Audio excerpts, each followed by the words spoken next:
La DMLA, ça veut dire dégénérescence maculaire liée à l'âge. C'est une maladie dégénérative comme son nom l'indique, qui touche la macula, c'est la partie centrale de la rétine. Et la rétine, c'est ce qui constitue le fond de notre œil, la pellicule de notre appareil photo entre guillemets.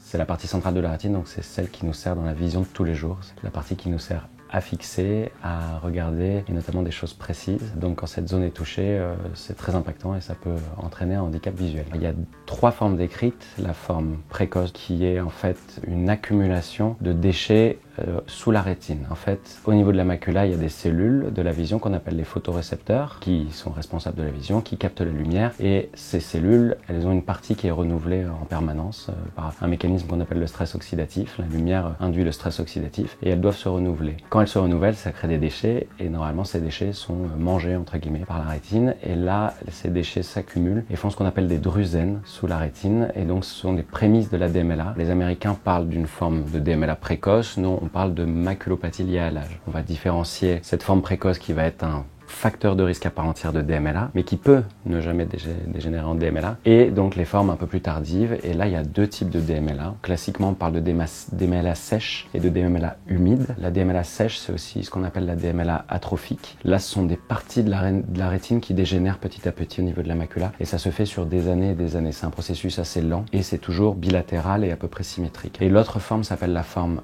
humide, avec des termes un peu plus scientifiques, la DMLA exudatif, et là, c'est une forme qui est plus aiguë, qui est plus rapide, où ce sont des vaisseaux anormaux qui poussent sous la rétine et qui vont induire de l'œdème, donc de l'eau sous la rétine. Alors il faut imaginer moi ce que je dis toujours à mes patients, c'est un espèce de tuyau un peu poreux qui a poussé trop vite et qui va fuir dans votre jardin, et il va faire plein d'eau et ça va détruire absolument tout ce que vous avez planté. Et donc si on coupe pas cette espèce de fuite d'eau avec un traitement rapidement, ça peut progresser et détruire très rapidement vos plantations entre guillemets.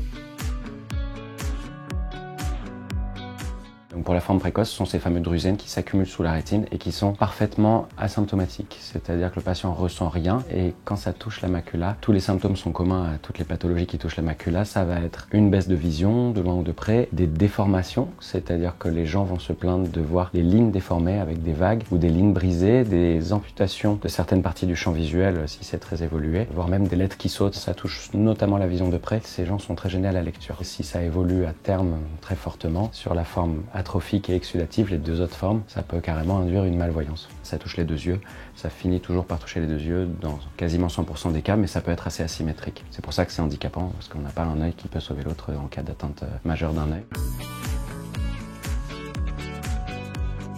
Les facteurs de risque sont assez nombreux. Il y en a 3 principaux. Il y a des facteurs génétiques. Ce n'est pas une maladie héréditaire, mais il y a beaucoup de gènes et de mécanismes génétiques qui ont été identifiés. Donc il y a souvent des antécédents familiaux qu'on retrouve à l'interrogatoire. L'autre facteur de risque, c'est le tabac. C'est un des seuls facteurs de risque à peu près sur lequel on peut agir, parce que ça multiplie d'un facteur 3 à 6 le risque de développer une DMLA dans la vie. L'obésité également est décrite d'un facteur 2, mais voilà, c'est un peu moindre. Et le facteur de risque principal, le plus gros facteur de risque, c'est l'âge, comme son nom l'indique. Et ça, bon, malheureusement, contre le temps, on peut rien, et c'est lié au vieillissement de la rétine. Il y a des facteurs alimentaires aussi qui sont décrits dans la DMLA, avec notamment certains facteurs protecteurs comme la consommation d'acides gras polyinsaturés en oméga 3, certaines vitamines, le zinc, etc., des oligo-éléments.